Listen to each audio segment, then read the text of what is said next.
This is Remix Report with your hosts, DJ JD and DJ J Spring.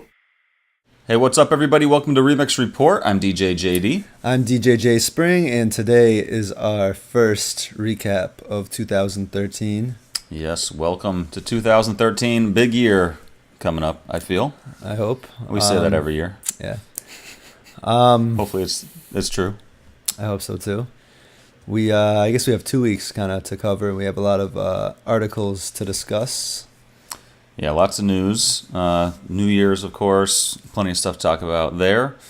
So you want to go first and tell us about your last 2 weeks? Sure. First, I want to shout out Greg Nice for bringing me out to Building 24 on December 27th.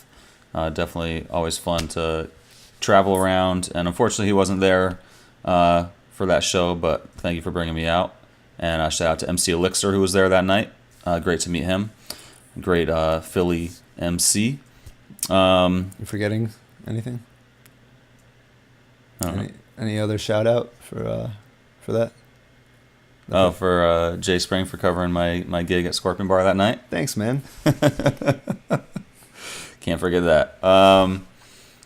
Let's see. That Friday at Shrine, we had the Backstreet Boys in the house. Howie hosted the entire night. And I gotta say, he was pretty impressive as a host. Like, on the mic almost the entire night. Not, like, annoying on the mic, but, like, interacting with the crowd. Like, literally shook everybody's hand, took pictures with everybody, signed tons of stuff. Definitely good to see. So that was cool. Let's see, New Year's, of course, that Monday. Great New Year's. I think it was probably the best New Year's I've had in a couple of years, as far as just the vibe and the feel of the crowd. What kind of crowd was it? What kind of music did they like? I played a lot of like dancey stuff. I didn't really go as old school as I have in the past. Like a lot of times in the past, I've played like more Michael Jackson, like 80s, 90s kind of stuff to warm up for opening, and this year I played mostly up-tempo, like dance remixes of pop tracks, stuff like that. So it's more of a commercial crowd for New Year's? Yeah, I'd say so. Although at the end of the night, we did get definitely more into house and into trap and all that kind of stuff. So, and the people that were there at the end definitely enjoyed that kind of stuff. A few things I did want to get into, a couple words of advice for New Year's. This is for next year, I guess. For next year, yeah. I'm sure a lot of newer DJs who maybe had their first gigs this year may have realized some of this stuff after the fact. But New Year's prime time really has moved up a little bit. Like on a normal night, prime time starts probably around midnight for most people. Like our clubs close at 2, so prime time is really like 11:30 to 1 or 12 to 1. But New Year's, you really want to move your primetime set up to, I'd say 11. Really start at 11, and that goes till like 12:30 or 1. Because a lot of people that come out for New Year's, are not normal club people. They're not the normal people that come to your club and want to stay out all night.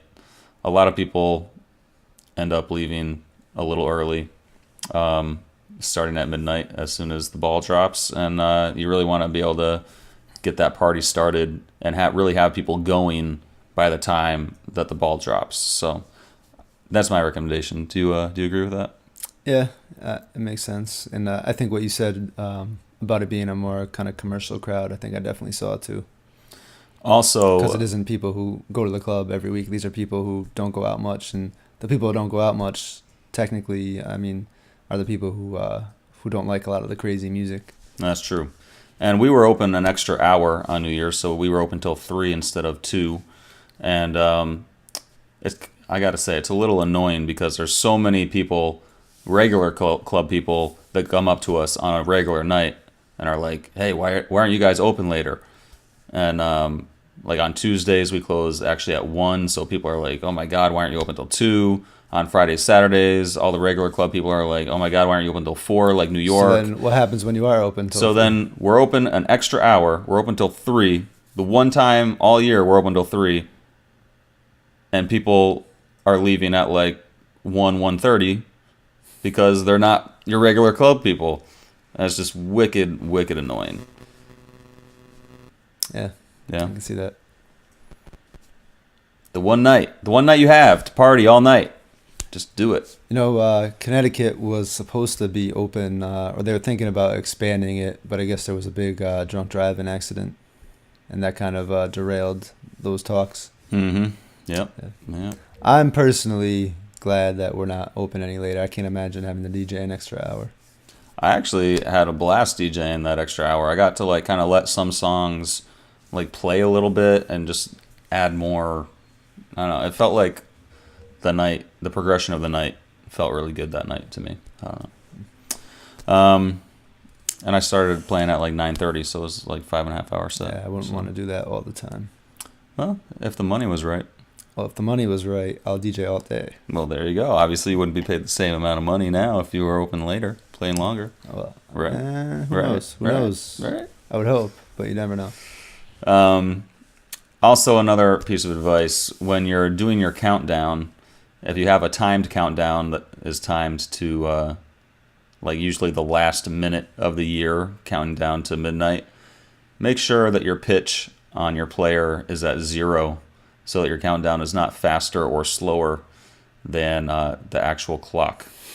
So, just another piece of advice. Maybe we should have said all this stuff beforehand. Probably, yeah. But we'll have to reiterate this December of 2013. Yes, important things. Also, I did a time-lapse video of New Year's Eve at Shrine, which is up on my Facebook page. Maybe I'll post a link here too. Definitely pretty cool. And I did a time-lapse actually of last night at Shrine, which was a great night and a different viewpoint actually through the booth. So that one's kind of interesting We too. should do a time lapse of Remix Report, us filming someday. I'm sure that would be really Us exciting. just chilling on the couch. Yeah.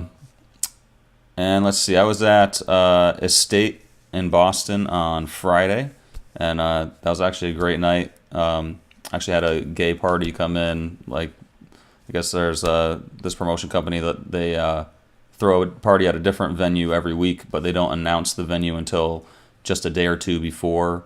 I think it's called the Gay Gorilla Party. Interesting name. But anyway, great crowd, and they were all there very early, so it was just another crazy night. So great 2 weeks for me overall. Very good. Awesome. Very good way to start off 2013. I was at Scorpion Bar pretty much, if you include the Thursday that I filled in for you. I was there, I think, 4 out of 5 days. For that Thursday, I was there Friday, Saturday, Sunday off, and then I was there for New Year's. So that went pretty good. This past weekend, I was at Shrine. This past weekend, I was really annoyed by a lot of people for quite a few different reasons. Mhm. Friday Shrine, I had a bottle service table next to me that was friends with one of the directors of our company, so I kind of had to listen to them. Plus, they tipped us a little bit. It's always nice. It is, but honestly, it wasn't even worth it for me. I'd rather not play retarded stuff. And Actually, I did deny a $20 tip last night at Shrine because this guy kept asking for Pitbull. It was his anniversary, and I guess Pitbull is their artist. And he'd already asked for Pitbull a couple times, and I'd played probably 10 tracks that had Pitbull in it. And it's like the last 10 minutes of the night, I'm playing just straight like progressive house, not anywhere near playing Pitbull.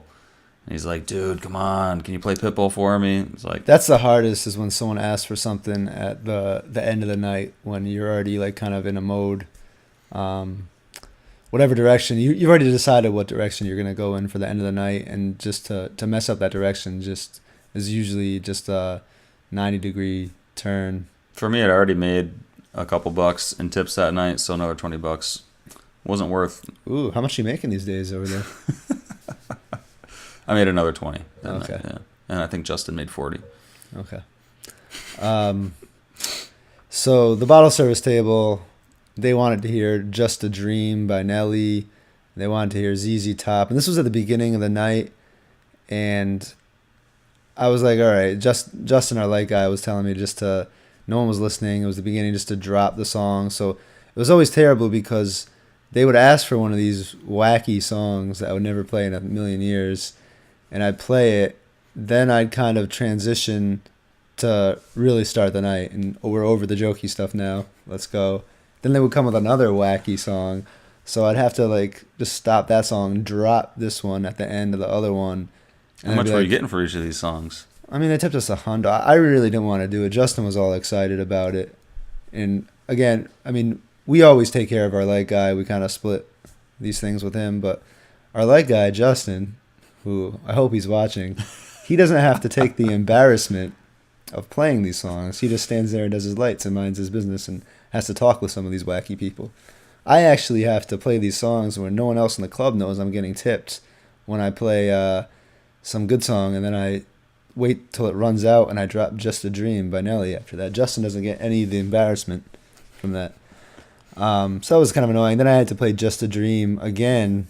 I ended the night with that last song, which was wacky, but I did it anyway because I didn't really have a choice. I mean, it's a end of the night kind of track. If you had to pick a list of the best end of the night songs to play right now, where would Just a Dream appear on that list? It wouldn't be near the top, no. But if there was a list of songs that could have been requested, I mean, it wouldn't have been as bad as if they asked for like, I don't know, the Cha-Cha Slide at the end of the night or something like totally silly. But I mean, let's just not kid ourselves. It was a really wacky request, and I didn't really want to play it at all. But I did because I didn't have a choice. another hundo? No money at all. Just because one of our directors told me I should play it, so I kind of did it. Yeah. And also that night, that really something that even blew my mind even more. I didn't tell you this. One of the bottle service girls, she had a table all the way in the back. She actually ran up, like across the club, to come in the booth and tell me, asked me if I could play this song I never heard of, and I was like, yeah, I don't. She's like, yeah, but one of the guys who was at my table wants to hear it. And I was like, yeah, I never heard of it. She's like, no. She's like, it's a big country song. And I was like, wait, did this really just happen? Did a bottle service girl just come and ask me to play a country song at Shrine just now because someone at her table just asked for it? And it wasn't Save a Horse, Ride a Cat. It was like some song I never heard of. Can you imagine? That's kind of ridiculous. When people do really ridiculous stuff like that, it kind of makes me wonder how far they would go. That's the first thing I always think of when someone does something silly is, all right, if they thought this was okay, like I wonder what kind of limits they would push. Like, what if the person had asked for like Beethoven, or what if they had asked for like the theme from Sesame Street? Would they have asked me to play? I don't know. I don't know how far this girl would have gone, but I thought it was pretty amazing, and it took me a second to really appreciate what had just happened. Did you school her on the fact that she shouldn't have been asking you this? I told her no. Yeah, we just don't play country here. I would have liked to have talked to her for longer about it, but yeah, I was already kind of amazed. I'd already played ZZ Top that night. I wasn't gonna. And Just a Dream. Yeah. Jeez. Yeah. That's rough. Anyway, if you thought that was rough, the next day at Scorpion Bar, we had some technical difficulties, which we think might be either the XLR wires that go into our mixer, or it could be maybe the floor panel. You thought that we plugged the XLRs into. Yeah, it looks like it's one of those two things. We're going to hopefully get that figured out tomorrow. But Regardless of that, busy Saturday night at Scorpion Bar as always, and we're having technical difficulties. So eventually I texted the manager and I was like, dude, I'm not trying to get a night off, but you might want to think about doing the iTunes because this just sounds like shit right now. And he agreed, and we ended up going with that at about 11, little after 11:30 maybe. So you had an extra mixer for me at Shrine, so I ran down there and I grabbed the Pioneer, which was beat up more than I ever imagined it would be. And it was actually really heavy. It was really heavy as I brought it across the casino. says the guy who works out every night at the gym. I don't do it for fun. So anyway, I brought this mixer into, this was like a last try to see if I could hook up and go back from the iTunes to actually DJing. It was just a nightmare. I don't even want to explain this whole thing. The mixer doesn't even fit into the coffin, and I had to take out the the power strip that was in the coffin to somehow fit the mixer in there, and just to maneuver the mixer resting on the coffin with the power strip resting on the mixer with my laptop on the little laptop stand that sticks out from this mixer with my Serato box on top of my laptop. It was just an absolute nightmare. And it was enough of a nightmare trying to, because it's all kind of set up in there good. I wanted to switch Serato boxes. It was kind of a nightmare switching from that. And just while I was trying to do this surgery, performing on the back of the mixer and plugging stuff in, people were asking for requests, which is the most annoying thing that can happen on earth when you're trying to do something like that. And people bumping into my booth while I'm doing it, just really, really annoying. And I ended up setting it up, and I got it to work, and we're still having problems with the XLR and stuff, so I let it last for 5 seconds. I played Party Rock Anthem, which I thought would be a good song to start off with. What I didn't realize was that I didn't take into account, if it didn't work well, that everyone was going to boo me when I had to turn it off. So if I had a choice, I would have rather started with ZZ Top or Just a Dream by Nelly instead of Party Rock Anthem, so no one would have booed me. But yeah, that's what happened. So what, you didn't even make it through the whole song? No, well, the manager texted me. He goes, "Be ready, just in case this doesn't work. If this doesn't fix it, I'm gonna go back on." So I let it play 30 seconds. It was going in and out, and I just texted him, "Yeah, this isn't working." So turned it off, put on the iTunes again, and I got booed. And from there, I just put the cover on the coffin. I rested. I was standing up, resting my arms on the coffin like that. People were asking for requests. I told them I'd play it next. And that was my night. And no one got mad that you didn't play it next? People came back a couple times. Then I told one girl who kept asking for stuff, I was like, "Look, I'm not DJing right now." And she's like, "Yeah, that's cool, but so what kind of music are we going to hear?" Like, I'm like, No. I'm like, "Do you see that? Look at that guy in the crowd. See that guy dancing? Ask him." She goes, "Well, why am I going to ask him?" I was like, "Well, he knows just as much about what's going on right now as I do, because I'm not DJ. He's DJing as much as I am right now, so just leave me alone." I was really, really annoyed. I didn't tell you this. When I was doing that surgery on trying to get things going with the most annoying setup I've ever used in my life, with the mixer on top of and everything going on, some girl from a bachelorette party comes up, looks at me, puts a penis right next to my laptop. I just took it, I turned around, and I threw it as hard as I could at the wall, and it just shattered into a million pieces, and I didn't even look at her, and I just kept going. I don't usually get that mad either, but that just really, really annoyed me. Wow. So that was my night on Saturday. How's your New Year going? Speechless. Yeah, it was a long night. Jay Spring shatters penis. That's the show title. This could go viral. Oh, there was actually some other stuff that happened that night. Remember that story I told you afterwards? Oh, yeah, you gotta tell that? You gonna tell that story? I'm not telling that story. He doesn't want to tell about how he got hit on by his gay bank teller friend. Yeah. It was the perfect ending for that night. Luckily, I saw one of the High Rollers workers, who I was never so happy to see in my life, and he just shook my hand, and I was like, "Oh, gotta go." And I just kind of walked with him. He didn't understand why I was walking with him. You didn't understand why you didn't kiss him back? Oh, that guy? I don't know what was going on. It was really awkward. Sounds like an amazing night. You must have just been putting off that vibe. I don't know. I guess so. Please fuck with me tonight. I was flattered that you tried to kiss me, I guess, but I wasn't really into it. So. Not a good way to start out 2013. No. Well, that was how deep into this? We're 20 minutes deep. 20 minutes. Wow.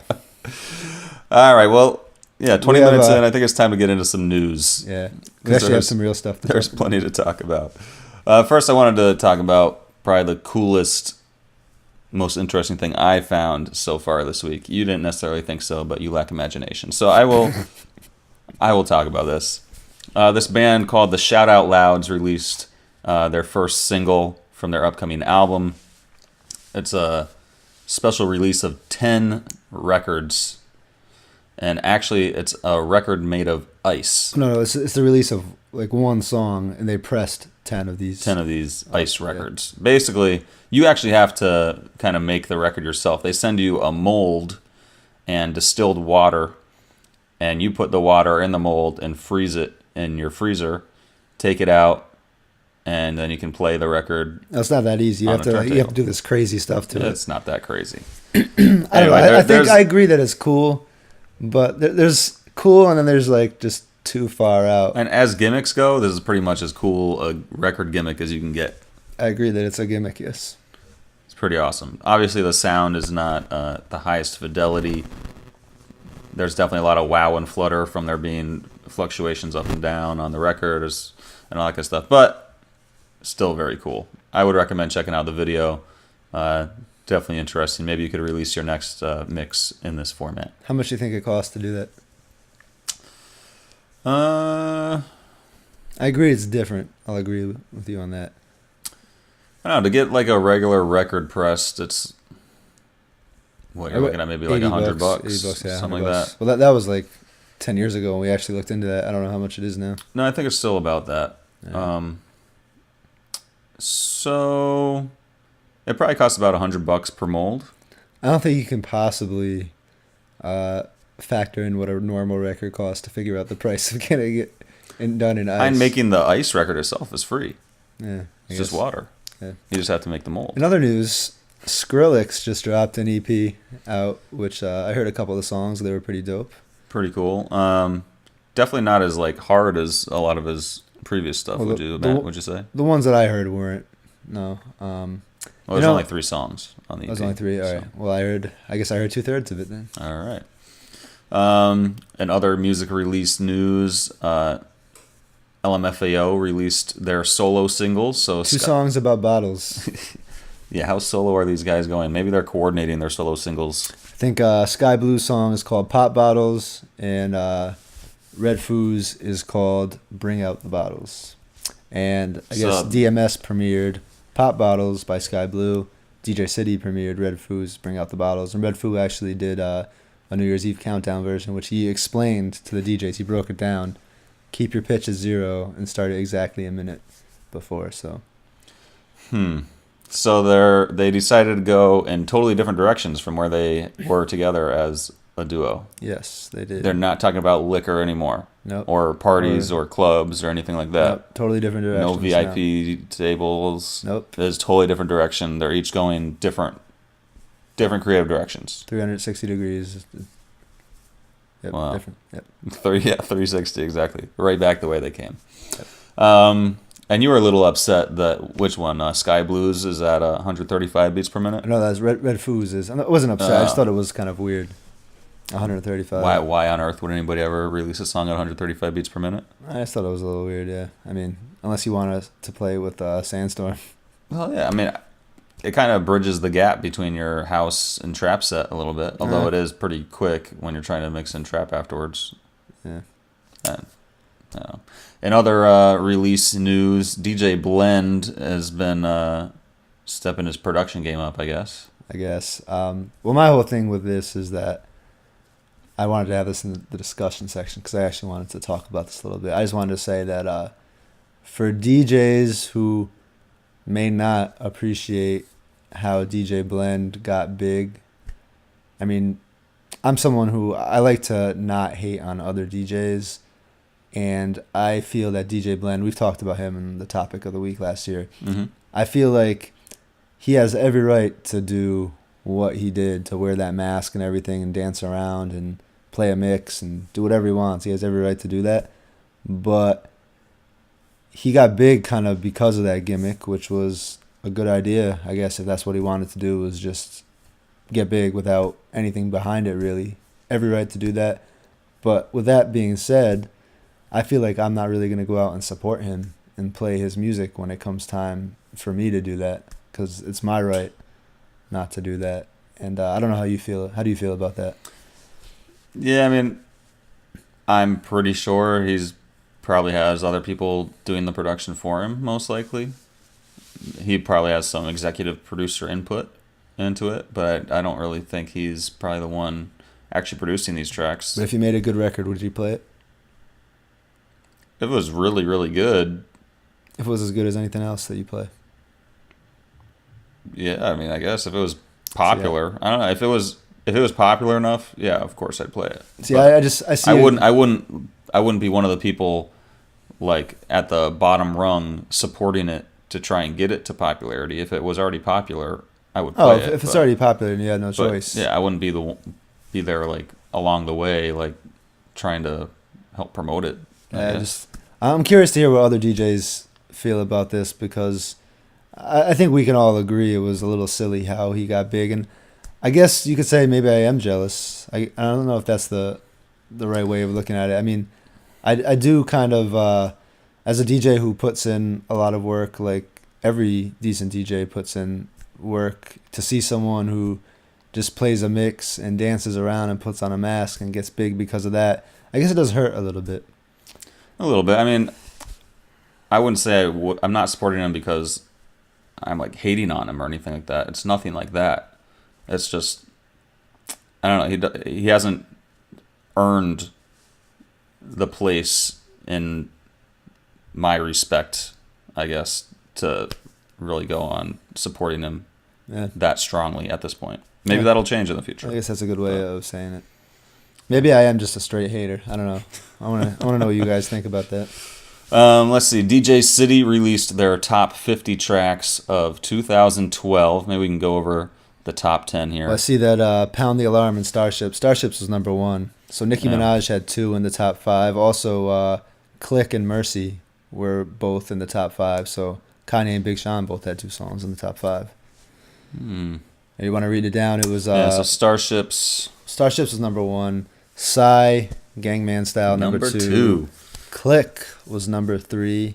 Pound the Alarm kind of surprises me at number 4, but I guess when people see how big Starships was, they thought maybe Pound the Alarm would be just as big. Mercy, number 5.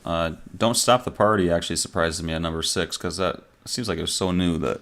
Yeah, but I mean, I think people were starving for like the new Pitbull hit. I guess, yeah. Diamonds, number 7. Also kind of surprising since it's so Well, young. But, I think number 8 and number 9 are probably the 2 biggest surprises, I would say. yeah, number 8, Play Hard, which doesn't seem like that big of a track to me. Well, it wasn't a big track. I mean, now that it doesn't seem like one, it just wasn't Yeah. one. Work Maybe because Hard, of the Play sample. Hard. The sample with Play Hard, the Alice DJ, and it has Guetta, Neo, and Akon. So I could see why people thought it would be big. And yeah, Wiz Khalifa, Work Hard, Play Hard, and then Will I Am and Britney, Scream and Shout. But these are all based on the number of downloads, which I guess is I mean that's the best way for DJ City to gauge popularity of a song because I mean otherwise what would you do, just have a vote? Like it'd be like Quickie, Phenom, I don't and know, Styles. but I mean, some of the other tracks in the top 20, even like I Cry, The Flo Rida, Let's Go, Calvin Harris. What about those? And Birthday Cake. You think they'd be bigger? I would think those would be above. No, but see, here's what you have to understand though. This is all based on downloads, and I think most people download music before deciding whether it's a hit or not. I mean, most songs are posted before they're hits. Yep. So this is kind of in a way based on what people think will be a big song. That's true. Yeah. Definitely interesting. Shout out to DJ City for putting that out there. And definitely a good list. And either way you look at it, definitely a good list to go through and kind of have as a recap of the best songs of the past year. You know what? Play Hard kind of made me think we should maybe do a list of the top 5 or top 10 songs of recent memory that everyone thought was going to be a big hit but never materialized. Top 5 flops. Do you know what I think would be on that list? 4 Minutes by Madonna. Mm-hmm. Yeah. Oh, yeah. That looked like it was going to be a huge song. Yeah. When I think of this stuff, I think of all the guys on the remix sites, on Your Remix when it was out, Strictly Hits, and Crooklyn Clan, of course, who are jumping on these songs because they think it's going to be a huge hit, and then it just never happens. Do you know what I think would be number 1 on the list? What would be number 1? I would have to say Tiesto, Feel It, with 3 6 Mafia. Oh, yeah. And with Sean yeah, Kingston. That's a great one. Yeah. I thought about this already. I would say, like, recent pop song, I would say Christina Aguilera, Your Body. I thought that was going to be bigger than it was. No, but Yeah, I mean, it never got to that next level, but I don't know if it was as much as of a flop as the other ones. Like, I still play. There's a up-tempo remix that I play quite a bit, and it gets a good reaction. But there's a few remixes to that, but I don't know if I would consider that in the same category as the others because Your Body at least got airplay and it. I mean, yeah, I agree. It's not in the Yeah. same category as those ones. plus I don't think anyone ever like thought it was gonna be like a next level song. I mean, everyone assumed it would be like a decent hit for her, but I don't think anyone was that excited about it. Like 4 minutes, Play Hard, and Feel It. Those songs all are like collaborations, and I think people were just excited about the artist and just I don't know.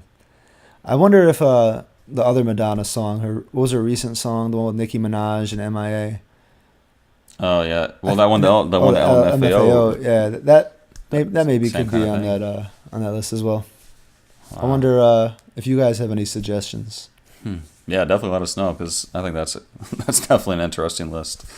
DJ Shadow posted his set from Mansion, so This is the set that he got kicked off while he was playing.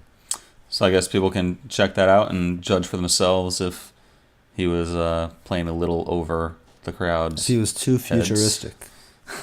I haven't had a chance to listen to it yet. You haven't either, no, I so haven't either. we can't really comment on it yet, but maybe we'll comment on it in the future. Zed performed on the Letterman show with Foxes. He performed Clarity, and definitely interesting to see. He actually was playing the piano for the track. I heard Alvin Risk was involved with the show somehow too. I saw that too. I'm not exactly sure how, but Do you know what Alvin Risk looks like? I don't. Either do I. So So we wouldn't have noticed. maybe him he if was the in the backup video. singer, the guy. He could have been the Foxes, and I would have not noticed. But it's a great. It's not the original track. It's like a Acoustic. version. Definitely really dope. Like strings for backup instruments, and it's good to see Zed has like real musical ability, being able to play and all that kind of stuff. So definitely gets a lot of support. He's not a protege for no reason. Yeah. Let's see. Gareth Emery weighed in on using the sync button on the CDJ 2000 Nexus series. He said, this is from inthemix.com. He said he played a show a week or so ago where they had 4 of the new CDJ 2000s there instead of the old ones. He'd never used them before, and he's like, hey, I'm going to try messing around with the sync button a little bit, see what this is all about. And he said, contrary to popular belief, he thought it wasn't that bad. It freed up a lot of extra time for him. He said he got to dig into the crates a little more, pull out a bunch of tracks that he hadn't played in quite a while, ended up playing a much longer set than he anticipated, and just sounded like he just enjoyed himself more. So I can see that. it's a different take on things. And You think we'll ever live in a world where it's approved to just look at waveforms and use sync buttons? Yep. I still see people post about. I think it's about 15, 20 years away, but yeah. I still see a lot of Facebook posts about what keeping it real as a DJ is. People still talk about how you're not a real DJ unless you've carried crates and unless you've made an actual mixtape on cassette. I think it's all retarded, but It is. I mean, I understand the points they're trying to make, but well, what is the point they're trying to make? That they're older than everybody else? yeah, I mean, it's the whole. Do you ever hear? I had to put in work that you guys didn't have to put in, and now everything's easy. Like, I mean, this is the way it is with every industry and every situation. It always has. No, been. that's totally. It doesn't make it right. Totally It doesn't make it incorrect. right. I totally disagree with you 100% because can you say this is the way it is with every industry? That's like when automatic transmissions came out, and everybody else was like, "Oh, I can't believe I had to always shift manually. Now you have this automatic transmission. Now everybody can drive. It's wicked easy." Can you imagine accountants being like, yeah, these new kids using their calculators and stuff. We're real accountants. We still use paper and pen. We don't even use pencils. We use pen because we don't mess up. Can you imagine like anyone ever saying that? Can you imagine farmers like refusing to use tractors and stuff? Because that's what it kind of reminds me of. Like, we don't use tractor. We still do the irrigation thing by hand. Like, I can't imagine that. Interesting. I don't know. That's a good way of putting it. Yeah. All right. So Vegas looks like it's set for quite the disruption. I like this story a lot. This in is the club culture. this story to me is just so awesome because it's something. Actually, me and my friends used to always talk about this. What we would do if we had just unimaginable amount of money. The first thing we always said we'd do is make funny commercials for TV. But this is actually really good. So I guess there's a new club being built at MGM called Hakkasan.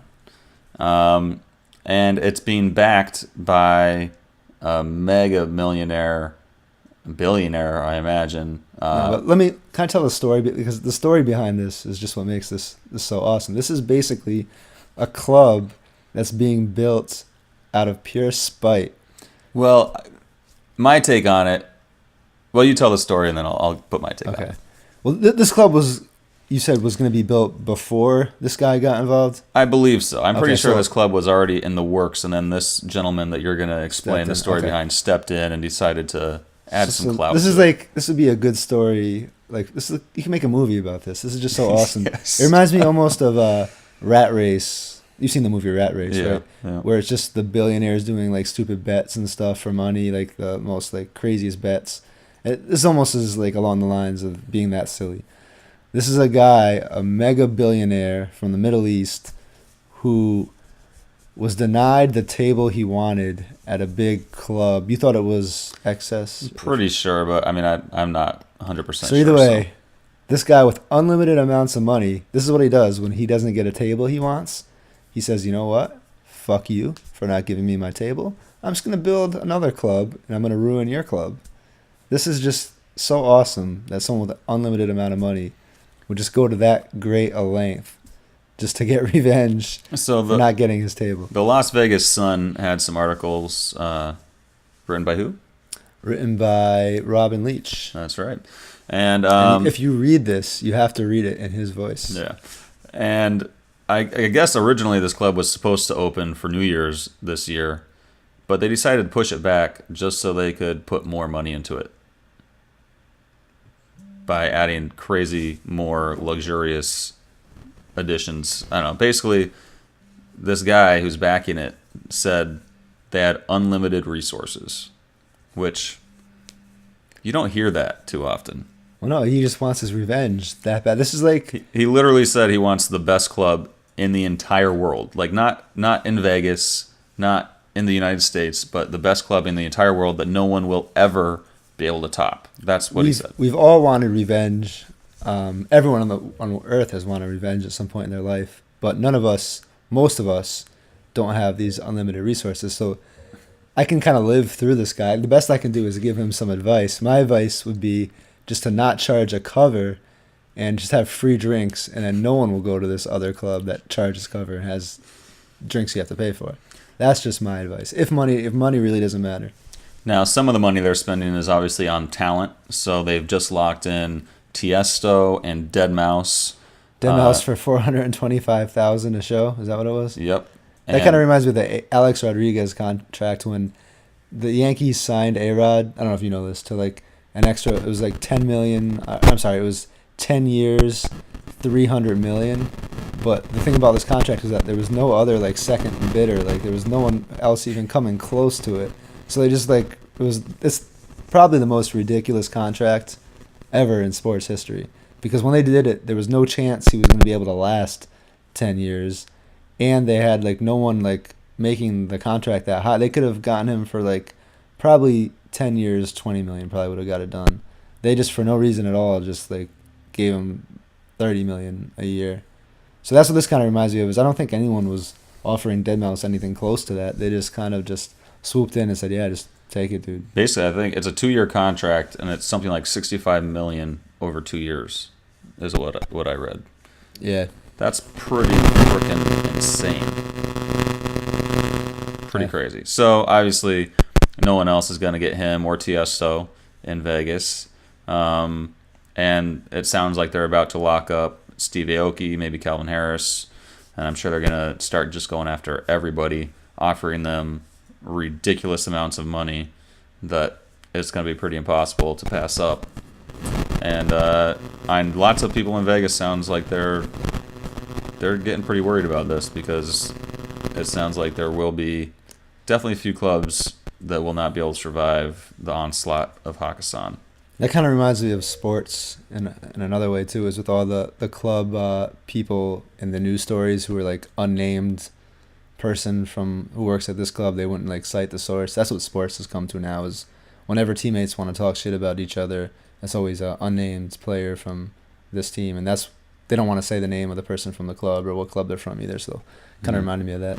Yeah, I mean, I certainly feel bad for all the people that work at those clubs that may not make it. No, I don't feel bad for them. They'll just end up at this new super club. Well, there's a good chance they will. Yeah. This sounds insane. I'm definitely interested to see how this club turns out. So this is like the best revenge story since the Count of Monte Cristo, I think. It is pretty good. I mean, just the lore around this club is going to make people want to go there even more. So, do you know what my friends said they would do if they had unlimited money? There's this one kid we know who he's a poker player also. They're all poker players, and this kid doesn't make as much as my friends do. So my friends said they would shoot, you know, that commercial where you can donate like $1 a day to the less fortunate, the kids in whatever country it is. My friends said they wanted to shoot that commercial, except they wanted to put this kid who doesn't make that much money. They were going to pay him to be in a diaper in the commercial. That's the kind of stuff my friends think about. And pay $1 a day to keep him in a diaper. No, they're just going to pay him like whatever it took to get him to be in the commercial. All right. Tommy Sunshine wrote an article for the Huffington Post called EDM is Growing Up, talking about how 2013 looks like the year for EDM and kind of the crossover that's happening, and how the crossover to becoming more commercial. And he said This is the year that he kind of thinks the seesaw might tilt a little bit towards people not liking it as much anymore, maybe once it goes so commercial. That, or basically this is like maybe the last year to really have, I don't know, the most fun with it, I guess, before it gets too commercial, or before it gets too mainstream and it loses the underground appeal. So I like what he said about how he said right now the Billboard charts are 25% EDM and another 25% of songs that are EDM inspired. So it's about half EDM, and he said he predicts it'll eventually be 100% EDM, just like how the UK and European charts are. So I didn't realize it was like that in Europe. I could see it definitely getting upwards of like 60 to 70%. I don't think 100%, but I could see it definitely continuing to grow. So I guess let's get into some discussion. This week's discussion we posted on our Facebook page, facebook.com/RemixReportFans, I believe. Yep. And we asked what you guys wanted us to talk about for our recap. We did it last week, kind of to trick you guys into thinking that we were going to post this last week. But we went back and we checked what you guys said, and we're going to answer a few of your questions. First one we have is from, it was tough to pronounce. I want to say maybe DJ Kraz. I want to say maybe the L is silent, or it's DJ Claus and the R is silent. But shout out for asking the question in the first place. And that question is, how is trap working for us? Are we getting a weaker or stronger reaction to when it first came out? I think it's still working great, and I think this answered all our prayers. Trap did. I was a little hesitant on the trap at first. You were, yeah. I still don't know if it's the right thing for every DJ to do these trap remixes or not. That's not what I'm saying here. But I will say this: when I said it was the answer to all our prayers, I meant we always talk about how club owners hate down south hip hop, and this kind of takes away from the gangsterness of the down south hip hop when all of a sudden it just goes Dutch for no reason at all. Yeah, it definitely has added a lot of spice to our sets, and it does make that hip hop set easier. You can intermix a lot of this trap with hip hop and kind of go back and forth without having to change tempo so much between every track. So yeah, I've been using it quite a bit, and I know when I played at Estate, not this past week, but a couple weeks before, I played a bunch of trap, and I know I got a lot of good reactions from that, from especially the staff. And I mean, it's definitely not getting a weaker reaction. I don't know if it's getting a stronger reaction, but it's getting at least the same reaction as in the past. The past isn't that long ago, so I don't know. I'm not a huge fan of slowing down songs and like some of the chopped and screwed trap, like with the pitch down vocals, like the Going Down one, the Young Jack one. There's a new one out of Hood Figure. Who sings that? Who does that song? Oh, man, I forget. That just came out too. That's like where they pitch down the vocals and everything. I don't know about. I mean, I appreciate the production value. I don't dislike it from that point of view. I prefer playing for the crowd I play for to have some original part of the original song to it. And I think I've actually been taking a few of these and making some edits. Adding some more of the original. A lot of people have made some really good bootlegs, putting acapellas over the trap remixes of songs, and I think those are probably the best used examples. Like Seraphine did one for Good Time over the Justin Bieber Audiobots remix. Yeah. Was that more dubsteppy or trappy? That's kind of more dubsteppy, but I mean that's another good thing about this is you can go between a lot of dubstep, trap, and hip hop now. And honestly, I think since trap started coming out, I mean, there's trap remixes for every song now. I've kind of leaned more towards the trap than the dubstep. This has definitely cut down the dubstep that I play. Yeah, I agree. Dubstep. I think dubstep this whole time. I think it was really too obnoxious, but there was no EDM kind of alternative for some of these down south songs. So I think trap definitely has its place. And I mean, would you ever consider playing a dubstep version of Benny Benassi's Satisfaction now that that trap remix is out? Not right now, no. Yeah. No. Yeah, and yeah, I agree. I mean, dubstep has definitely been a little too aggressive, and this kind of still has that aggressive feel without just making people's ears bleed. So yeah, that's good. There's some dubstep, you know, that remix I played you the other day, the crazy. There's some that just I feel like the sounds in it aren't just appealing to my ear. Maybe the melodies too. It's just not. I don't know if I'm getting. Are we getting old? No. I mean, there's some dubstep that obviously does still work fine, and that's great. But the trap definitely still has a more mainstream appeal, and some of it is so like bass driven, similar to hip hop bass, that it kind of fools the crowd into thinking it's something it's not. All right. The next question was from DJ Mikey. He wanted to know how we build a quality library that includes a variety of genres of music. And the second part was in how we take that library and play for a diverse crowd. So I think we talked about this before we shot, and we both agree that the best way to build a library of multiple genres is you have to go after each genre individually. That's the best way to do it. You have to immerse yourself. I've talked about many times on the site about when I first started learning how to spin rock and listening to the radio, the rock station, trying to rack my brain and remember what time did I drive to Walmart where I heard that song, and then so I could remember that time and look back on their website to see what song they played at that time. I did that for the longest time, Shazamming songs after I found out I could do that instead of having to rack my brain about when I drove to Walmart. Just scouring the remix sites and then doing that all over again a month after I learned some new songs, so seeing if I found any remixes of those new songs that I learned, just scouring them every month, every 2 months, the whole list. I can't tell you how many times I went through the rock remixes on Crooklyn Clan over and over again. So you just have to really immerse yourself in a specific genre. Yeah, it's not an easy process, and it's going to take, to really do it right and have a truly quality library, you're never truly finished, ever. Those top 100 lists that you can Google for any genre sometimes are good, sometimes aren't.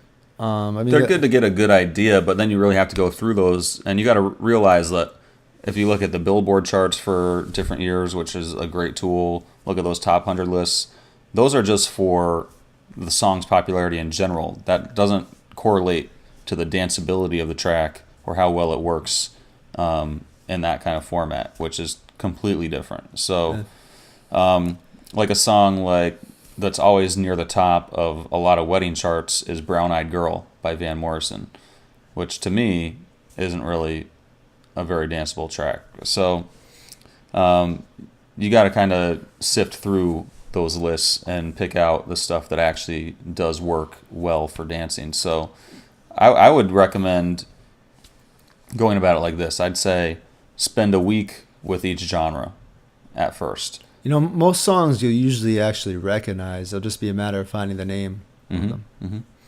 Yeah, so I'd say like spend a week on 80s, spend a week on 70s, spend a week on 90s, go through charts and Billboard lists and listen to songs in that genre all week.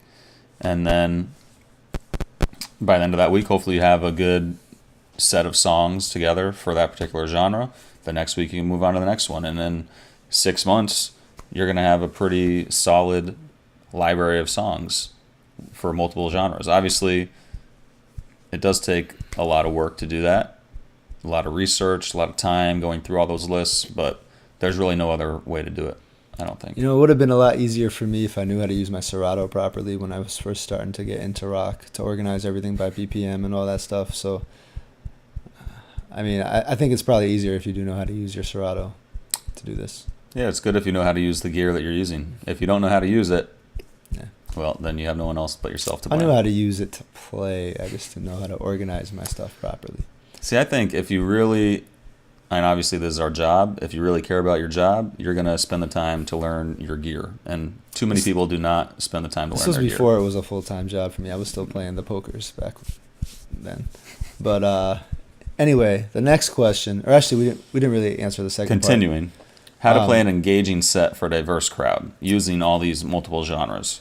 I had two keys for this. Okay. One, never stay in any genre too long. And the second key was, in your mind, ahead of time, you should already know some good transition tracks to get from one genre to another. Yes. And I would say you really want to stick to playing the most crossover tracks from each genre. So the track that had the most popularity, crossover popularity. If you're playing like a rock track, you don't want to necessarily play Metallica. You want to play, I don't know, the Beatles or something like that. Something that had a lot more crossover mainstream appeal.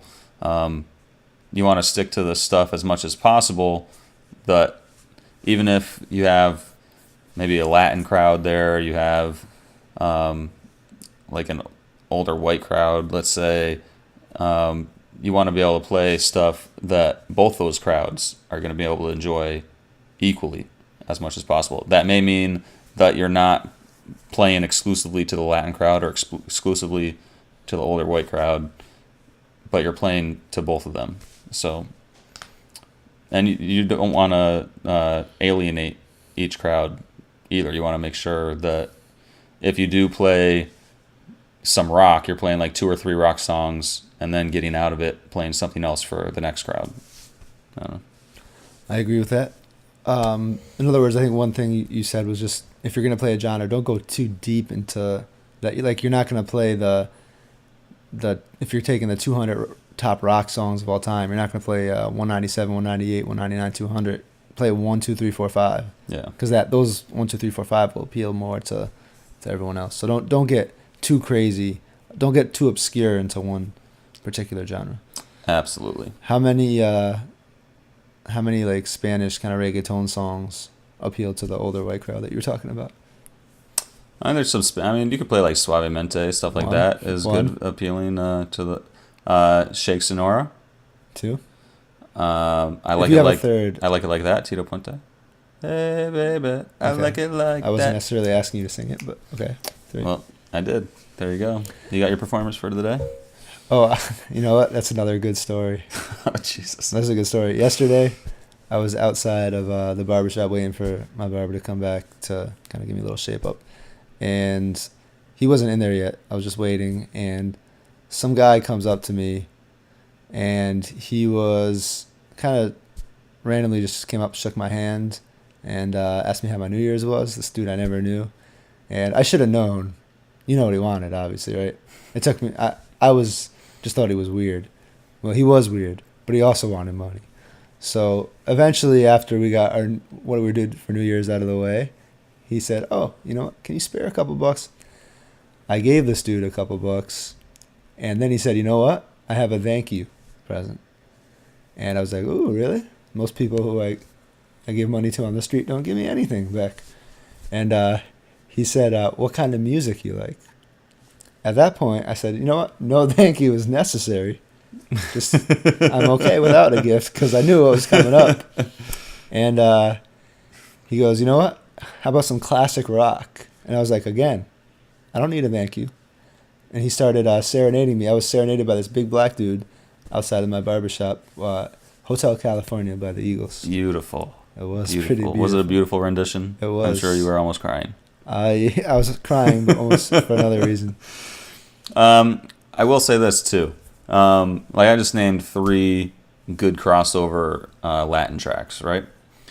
You might want to save each of those for a different part in your set. You might not want to play all 3 of those right next to each other. That's good advice. Because then you're only going to please that Latin crowd for that short 10-minute period of time that you're playing those songs, where you could please them 3 different times over the course of an hour and a half by spreading those out. Very good advice. So, yeah. Someone else asked us for the best remixes of 2012, but as we've done it in past years, we're going to let you guys vote on them. I'd have to really think about what my favorite ones were. Yeah, I haven't had time to really But delve into that yet. now that 2012 is over and you guys had a few days to reminisce, we're going to put out the Remys in the next couple days, hopefully. And we'll let you guys vote on what you thought were the best remixes of 2012 and who the best remixers were. Oh, yeah. Then we'll have plenty of discussion about all that. So, Yes, I'm sure we'll add our 2 cents as well. yep. So, yeah, Spring's going to get that posted up by the end of the week. So, I can't just put that on me. right? That was very casual. Very casual. like how I did that? Yeah, that was good. Yeah, totally put a time on there. He'll have it up by Thursday at 5 p.m. Perfect. Because I'm not doing anything this week.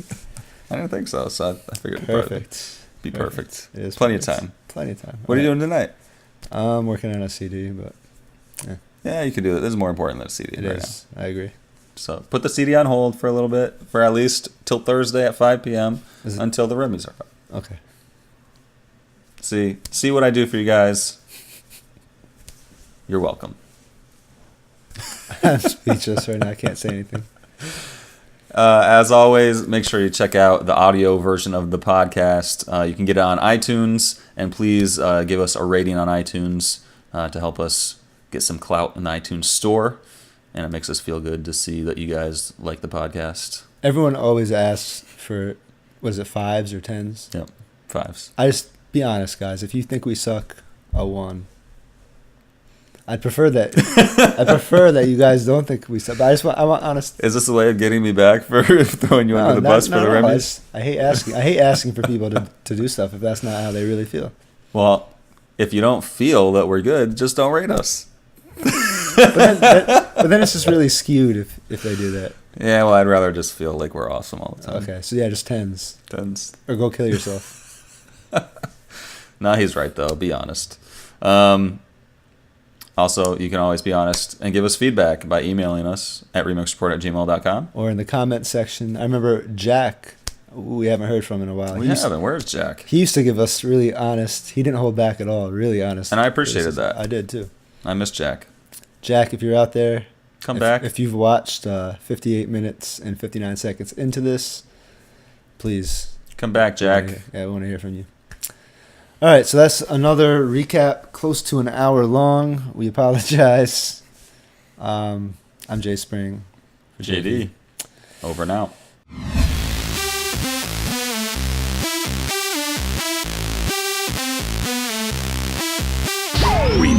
Remixreport.com